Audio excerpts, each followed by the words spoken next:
Oh, so yummy. You should try these. And then, when you find out how amazing they are, you should like this video. And tell me in the comments that you made them. I'm not gonna tell you what to do, but that's what you should do.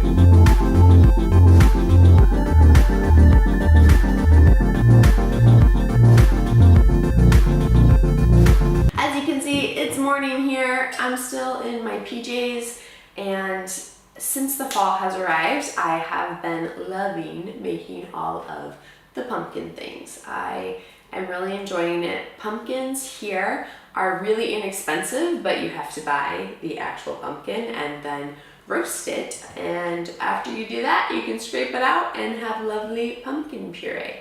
And so I've been making all kinds of fun stuff, including these muffins that I'm about to make with you. These pumpkins are super easy. This recipe makes about enough for 6 muffins, so if you want a dozen or more, you should double or triple or quadruple, etc. the recipe. Before you begin, you can preheat the oven to 375. That's what I did. It's right here. So we will begin with the flour. I'm gonna put in 3/8 of a cup of flour. So there's my 1/8 of a cup. So the recipe I originally found for these just had white flour in it, but I like mixing it up. So we're doing 3/8 of a cup of flour and then 1/2 cup of oatmeal. Next up, we need 1/4 cup of sugar, which I have right here. If you feel extra healthy, you could use something like honey or the natural sweetener of your choice. Then we have 1/2 teaspoon of baking soda, 1/4 teaspoon of salt, and we add our spices, because when you're making pumpkin stuff, you obviously need to put in spices to get that perfect fall flavor. So I'm going to do a teaspoon of cinnamon, 1/4 teaspoon of ground ginger,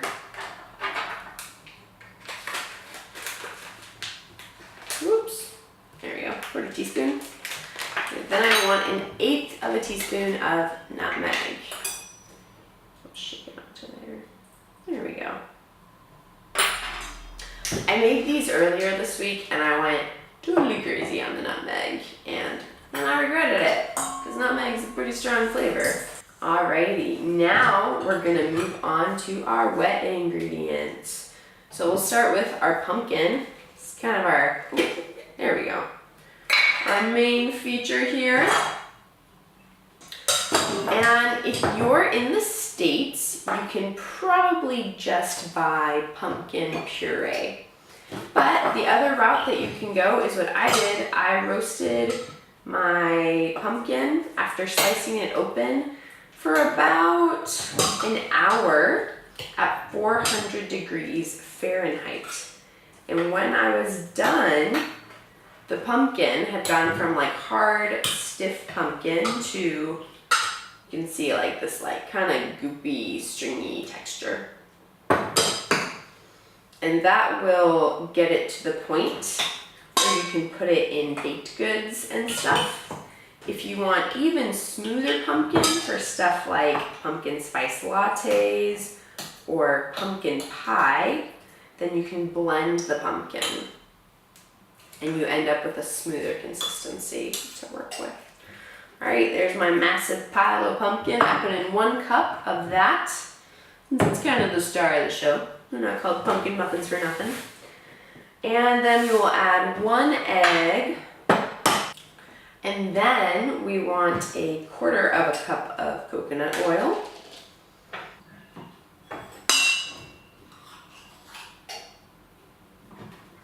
And to finish out the wet ingredients, we are going to add 1/4 cup of molasses. the original recipe called for brown sugar, but I love me some molasses. And they just add such a deep richness to these muffins, and they add to the moisture as well. So I highly recommend going the molasses route. If you're not such a big fan of molasses, if that flavor is not something you enjoy, you can always replace this with a 1/4 cup of brown sugar instead of a 1/4 cup of molasses. You want it mixed pretty well until you don't have any more dark streaks of molasses or chunks of coconut oil floating around. You can see I have this in a pretty small bowl. You might want a bigger bowl because this is like really full. This is a mess waiting to happen, which is usually how I bake. I never learn.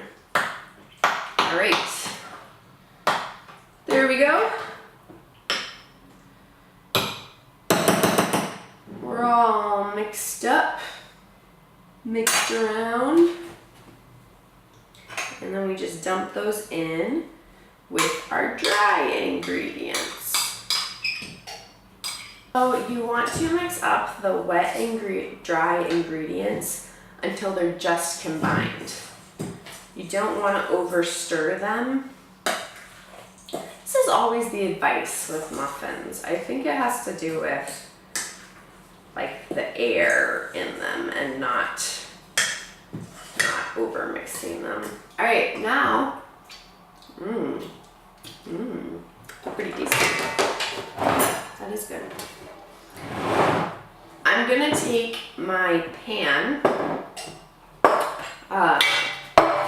and the way I do muffins, I don't have a muffin pan, but I have these fancy silicone liners. And so I just pop those on this flat enamel pan, and that is my muffin pan. It's very convenient. So you just fill your muffin tins up. If you're using a muffin tin, you'll probably want to use liners so they don't stick or grease that baby real good. But with these silicone guys, the muffins just pop right out when you're done. And you can fill them, 2/3, 3/4 of the way full. They rise some, but not like redonkulously.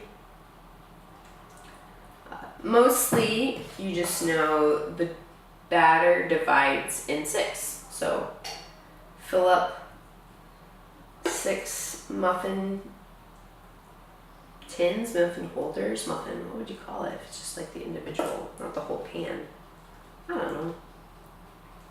Put some muffin stuff in the muffin thing. There we go.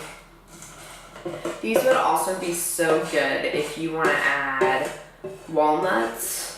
I think some crunch would really up the ante with these guys, or if you're into raisins. I don't think I would put raisins in these. Just not the biggest fan of raisins, but if that's your thing, if you like raisins, they can be good in here. I can see that. All right, so we're gonna pop these guys in the oven for about 20-25 minutes, and I'm gonna probably do some yoga and get dressed, and then we'll be back to see how they turned out. All right, so here we are. It took about close to half an hour probably for this to bake, but the way that you'll know that yours are done is when you put a toothpick in the middle, it comes out clean. So now I'm gonna take my pumpkin muffin and my coffee and we'll get it started. Bye.